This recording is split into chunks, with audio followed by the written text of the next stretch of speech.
Hello everyone, my name is Jwala Kumari. Currently I am pursuing post-graduation in chemistry from here NIT Warangal.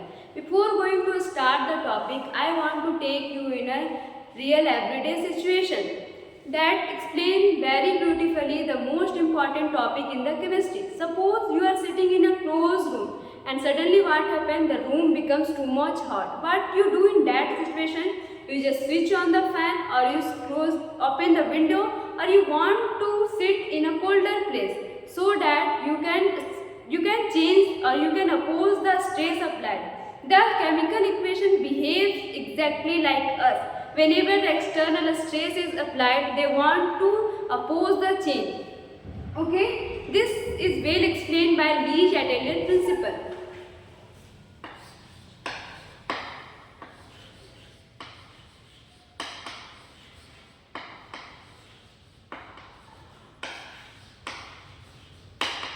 What does Lee-Chatelier principle state? It states that whenever system is in equilibrium, it's subjected to change either in respect to concentration, with pressure, with temperature, or with the addition of some inert material. The system wants to retain its initial equilibrium. Now we can shift the equilibrium condition with different methods, like the first with the change in concentration, second pressure, third temperature. Shortly I am writing here TEMP. Fourth with the addition of inert material.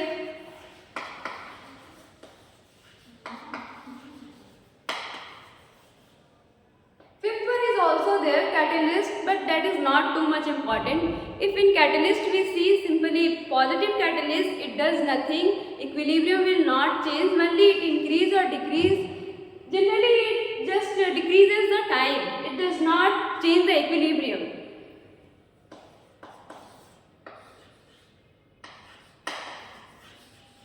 Okay, I start with how we change the concentration and how it affects the equilibrium or a system visit in equilibrium. Firstly, concentration. Let's assume a system is in equilibrium A, or let's write R is in equilibrium with P. If I increase the concentration of reactant, what happens? In reactant side, concentration got increases. So what it wants to decrease the concentration. Whatever I said, we have to assume oppositely. If I say I increases the concentration of reactant, so we have to think that the equilibrium want to decrease the concentration. What does it do? It shifts the reaction in forward direction. Similarly, if I decreases the concentration of reactant, the reaction goes in backward direction. Same product concentration, if I increase, the reaction goes in backward direction, and if I decrease the product concentration, the reaction goes in forward direction. So change in concentration is simple, we understood. The second is volume.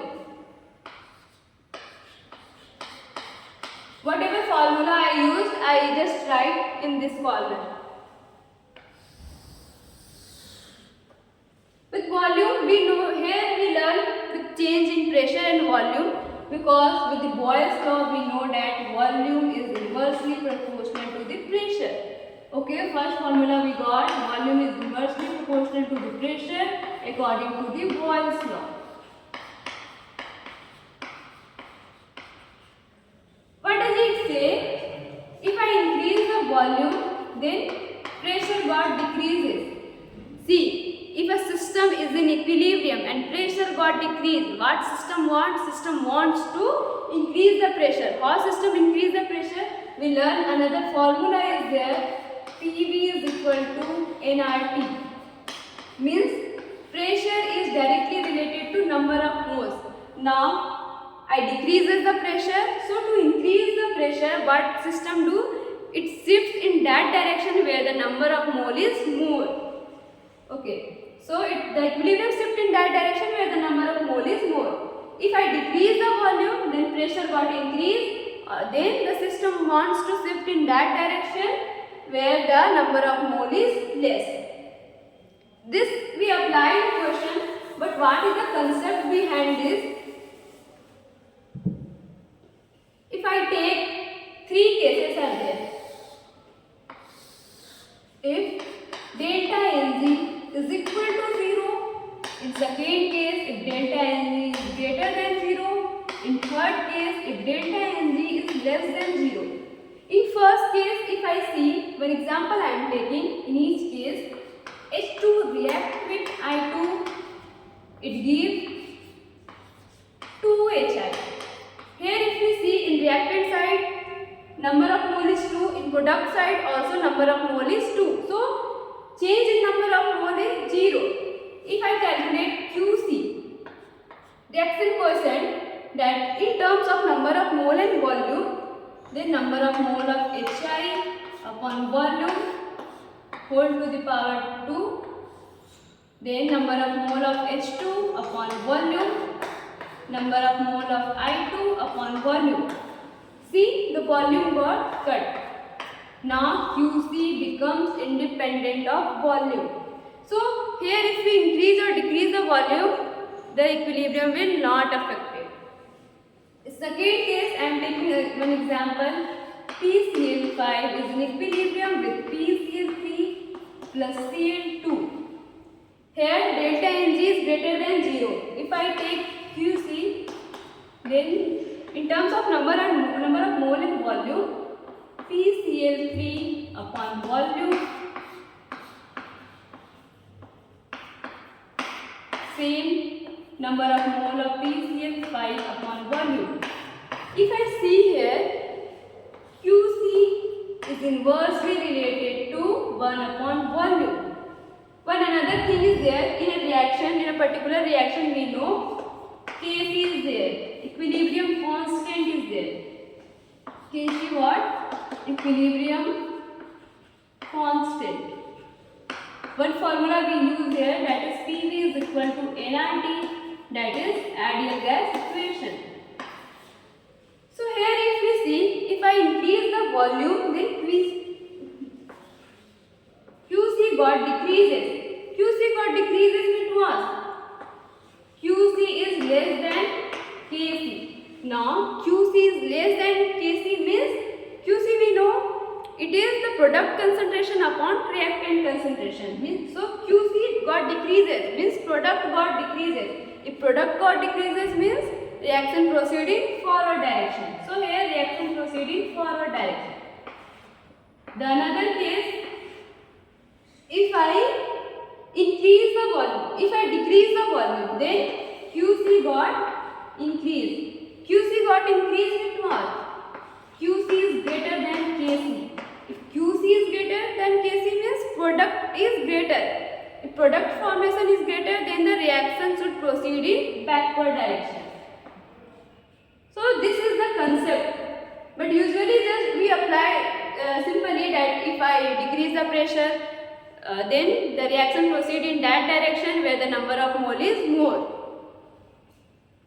The third case, if I take the formation of ammonia, N2 plus 3H2 is in equilibrium with 2NH3. If I see here, if we calculate QC, here we got QC is directly related to V square, this with the volume. Here if I increase the volume, what happened? QC also increased. QC increase means QC is greater than Kc. Again product formation is more, means what? The reaction proceed in backward direction. Or if I decrease the volume, then QC also got decreased, product formation also got decreased, then reaction proceed in forward direction. So this is the concept behind change in volume, that the whole equilibrium is shifted if we change in volume or pressure.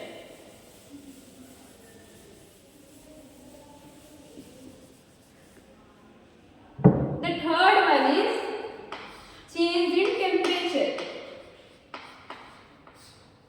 In a reaction, exothermic reaction is there and also also exo and endo both reactions are there.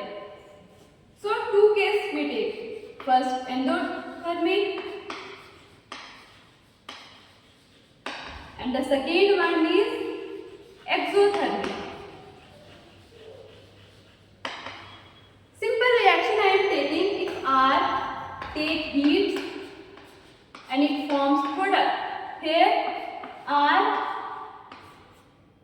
converted into product with the release of some energy. See here it is endothermic reaction, here exothermic reaction is happening. Now I increase the temperature. What happened if I increase the temperature? The reaction absorbs the heat, it takes heat. If reaction take heat, it wants to release the heat. So where in which direction reaction proceed? Proceed in forward direction. Or if I decrease the temperature, the reaction proceed in backward direction. Similarly, if I see here, if I increase the temperature, the reaction proceed in backward direction, and if I decrease the temperature, the reaction proceed in forward direction. Okay. Similarly, we apply this concept in the question. But what is the main concept behind this? Is that we know a very well formula or equation, that is Van Hoff equation. That is log K2 upon K1 is equal to delta H upon 2.303 R into 1 upon T1 minus 1 upon T2. From same formula we learn here. So I am writing again log K2 upon K1.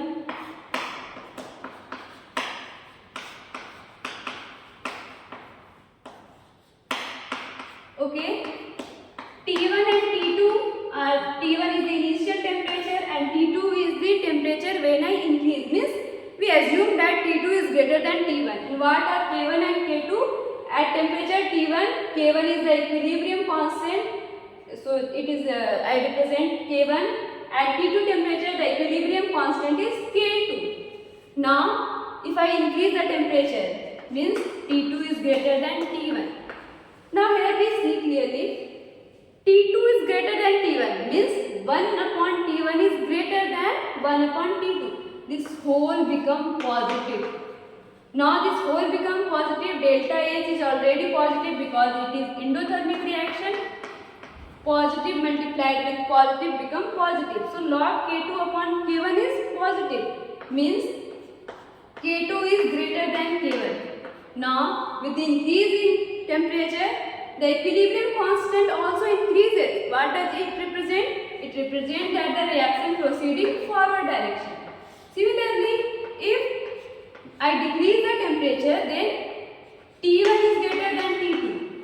If T1 is greater than T2, then 1 upon T1 is less. Now this whole become negative. Negative multiplied with positive, we got negative, means here K1 is greater than K2. What does it represent? If I increase the temperature, the reaction or the equilibrium constant got decreases, means the reaction proceeding backward direction. Same here, if I increase, delta H is negative here because it is exothermic reaction, here positive. If I increase the temperature, means T2 greater than T1, T2 is greater than T1, this whole become positive, positive multiplied with negative, negative. Means here K1 is greater than K2, or same thing, the reaction proceeds in backward direction. Again, if I decrease the temperature, T1 greater than T2, means this, if T1 is greater than T2, this is lesser. This become negative, negative multiplied with negative, positive, and we got K2 is greater than K1, means reaction proceeding forward direction. This is all about temperature. Now the fourth one is with the addition of inert material. What is the inert material? The material which does not interact, which does not show any affinity with the reactant as well as with product. With two cases we study inert material at with constant volume and at constant pressure. Okay, at constant volume.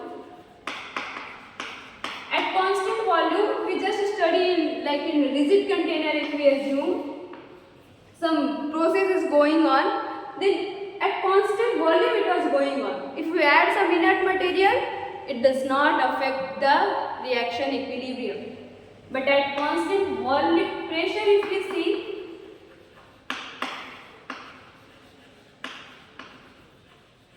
we understood this by, let's assume this is a balloon and here one reaction is going on.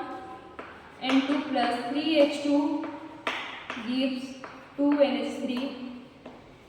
If I add inert material, then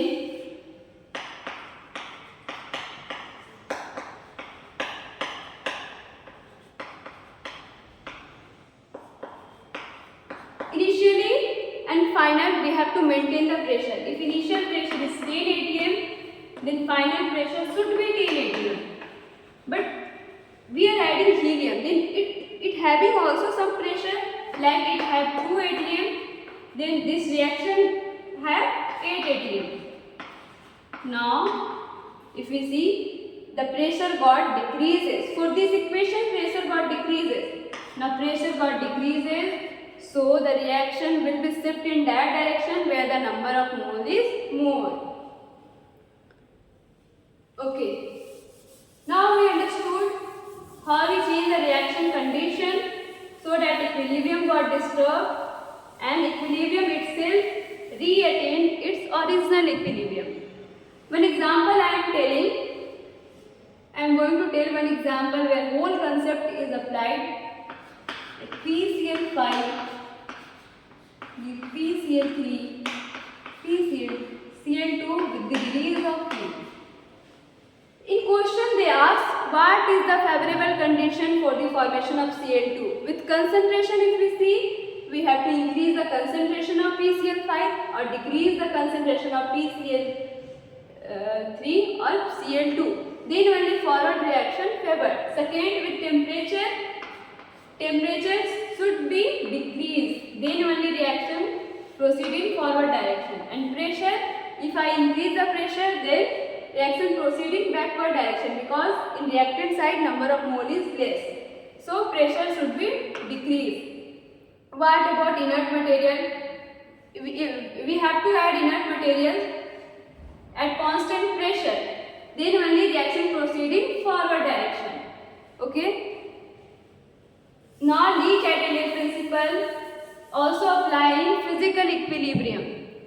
I am going to take one example, that is the formation of diamond. How diamond is formed? If we give heat to the graphite, then diamond is formed.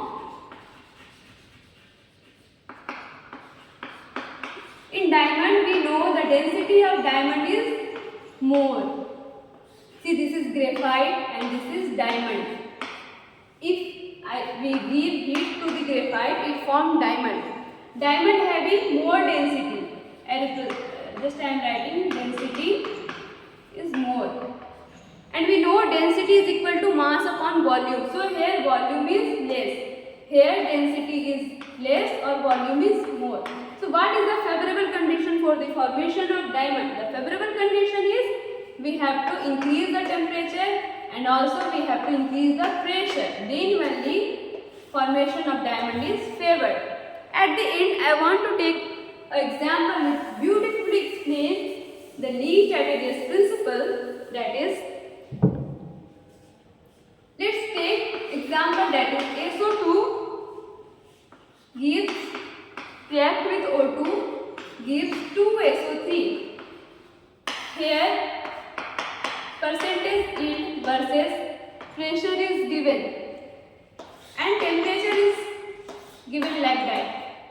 In question they ask compare the temperature. So see, at T3 temperature yield is more. So if temperature is decreased, then only reaction proceed in forward direction. So the correct order is T3, T2, T1.